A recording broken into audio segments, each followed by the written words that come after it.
Assalamualaikum warahmatullahi wabarakatuh. Yang terhormat Bapak Dr. Haji Abdul Mujib SAG MAG selaku dosen pengampu 1 mata kuliah retorika. Yang terhormat Ibu Dr. Zahura Silviana MA Hum selaku dosen pengampu 2 mata kuliah retorika. Dan teman-teman semua yang saya cintai.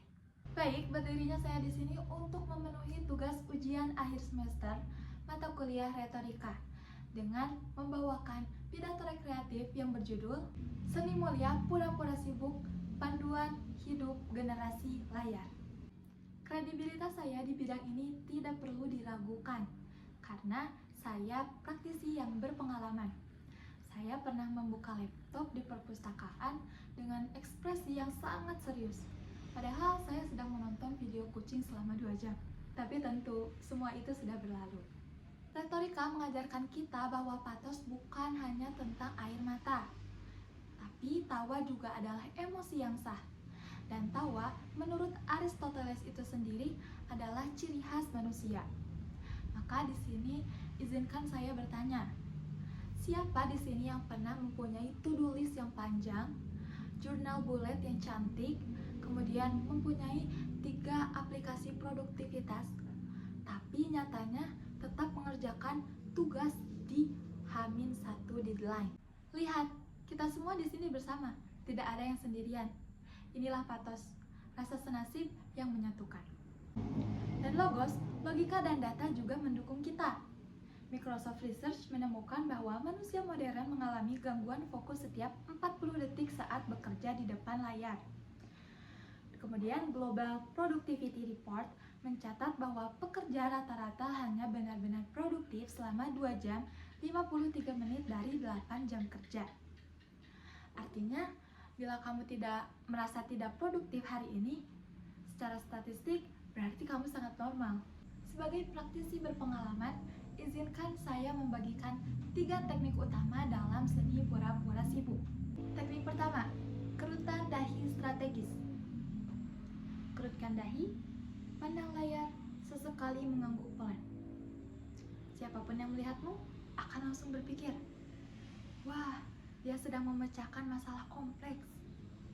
Padahal kamu sedang membaca komentar video memasak dan bingung kenapa ada yang berantem di kolom komentar resep rendang. Yang kedua, jari mengetuk meja.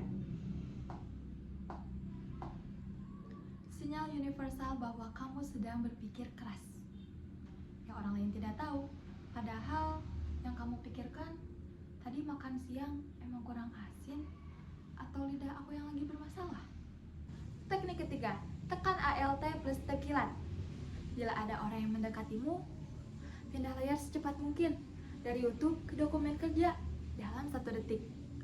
Ini membutuhkan refleks tinggi, tapi sebenarnya kita sudah terbiasa sejak SMA. Ketika ada guru tiba-tiba mendekat, kita pura-pura mencatat.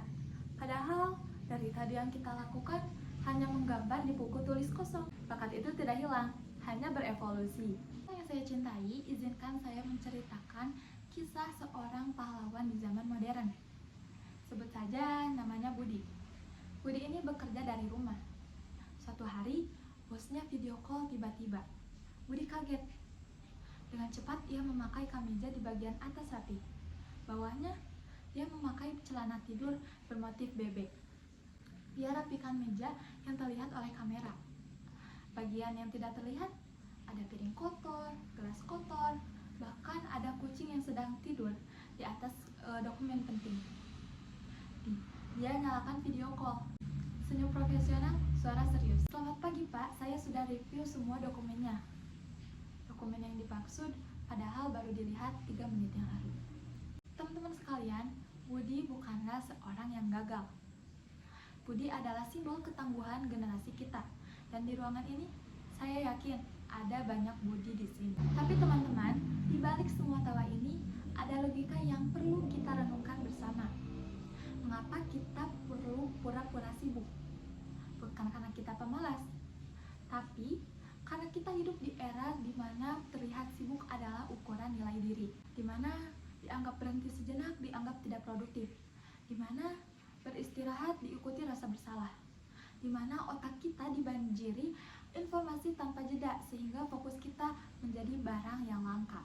American Psychological Association menyebut ini sebagai productivity guilt, rasa bersalah kronis yang muncul setiap kali seseorang tidak sedang menghasilkan sesuatu.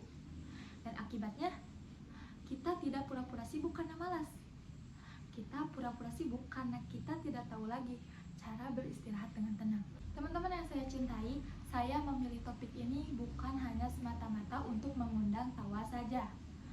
Tapi saya memilihnya karena saya percaya humor adalah salah satu cara paling jujur untuk berbicara tentang kebenaran yang menyakitkan.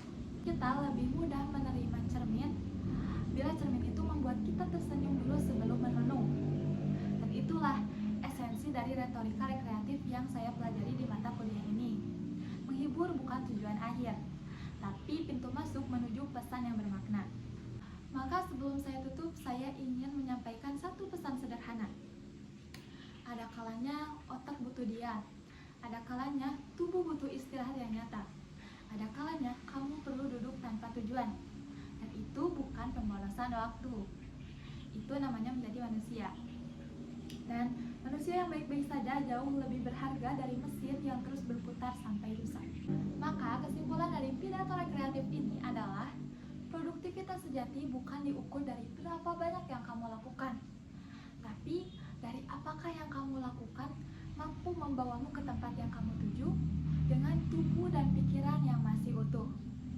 Tertawalah sesekali pada dirimu sendiri, karena orang yang bisa tertawa pada dirinya sendiri adalah orang yang cukup dewasa dan jujur dan cukup sehat untuk bahagia. Demikian pidato rekreatif yang bisa saya sampaikan untuk memenuhi tugas ujian akhir semester mata kuliah retorika. Saya ucapkan terima kasih kepada Ibu dan Bapak dosen pengampu atas bimbingannya selama 1 semester ini.